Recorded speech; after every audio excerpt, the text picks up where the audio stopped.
శీర్షిక భూత్ బంగ్లా రహస్యం 1వ భాగం. అబ్బా, ఇన్ని రోజులకు నా కల నెరవేరిందండి అంటూ దుర్గ ఇల్లంతా గిరగిరా తిరుగుతూ ఆనందంతో ఒకసారి చుట్టపెట్టేసింది. అవును దుర్గా, ఇంత త్వరగా గృహప్రవేశం అవుతామని అనుకోలేదు. కొత్తింటిని పరమశివం గర్వంగా క్రియగంటతో చూసి మురిసిపోయాడు. గృహప్రవేశానికి నా స్నేహితుల్ని పిలవలేదు. అందుకే రేపు వరలక్ష్మి వ్రతం రోజు పేరంటానికి రమ్మని వాట్సాప్లో మెసేజ్ పెట్టాను అంది దుర్గ. ఓ, అదొక ప్రోగ్రాం ఉందా? సరే కానీ అంటూ పరమశివం అంగీకారం తెలియజేశాడు. ఆ మర్నాడు ఉదయమే వరలక్ష్మి పూజ ముగించి గుడీ బ్యాగ్స్ తయారు చేసింది దుర్గ. సాయంత్రం 6 గంటల నుండి ఒక్కొక్కరే వస్తూ ఉన్నారు. వరలక్ష్మిని దర్శించి మంగళహారతులు అవి పాడి ప్రసన్నం చేసుకుని ప్రసాదాలు స్వీకరించారు. రండి, ఇల్లు చూపిస్తా. దుర్గా అందరినీ ఇల్లంతా ఓ రౌండ్ వేయించింది. ఇల్లంతా బాగుంది దుర్గా. వచ్చేప్పుడు మీ ఇంటి పక్కన శ్మశానం కనపడింది. మరీ శ్మశానం పక్కనే ఇల్లంటే నీకు భయం లేదా అంది పంకజం.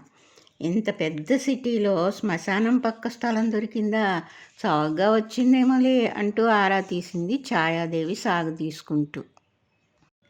దుర్గకు ఒళ్ళు మండింది. భయపడే వాళ్ళకే భయం. మా వారు సైంటిస్టు, ఇవేం నమ్మరు. కాశీ వెళ్ళి మణికర్ణిక ఘాట్ చూడటం లేదా? ఇది అంతే. నీకు తెలుసో తెలీదో, ఆ దెయ్యాలు భూతాలు వచ్చి నాకు గిన్నెలు కడిగి ఇల్లు ఉడ్చి వంట చేసి సహాయం చేస్తుంటాయి. అవి మంచి దెయ్యాలు అని ఘాటుగా వ్యంగ్యంగా జవాబిచ్చింది దుర్గ. భలే జోక్ చేసావే దుర్గా, ఎంతైనా ధైర్యవంతురాలువేనే అని మెచ్చుకుని వెళ్ళొస్తామంటూ లేచారు స్నేహితురాళ్ళు. దుర్గా తాంబూలంతో గుడీ బ్యాగ్స్ ఇచ్చింది. దుర్గా అందరినీ గుమ్మం దాకా సాగనంపింది. అదేంటి దుర్గా, మీ ఇంటి ఎదురులు భూత్ బంగ్లాలా ఉంది, ఎవరూ లేరా? ఎంత పెద్దలో ఆరా తీసింది కాంతం. ఏమో, మేము కొత్తగా వచ్చాం.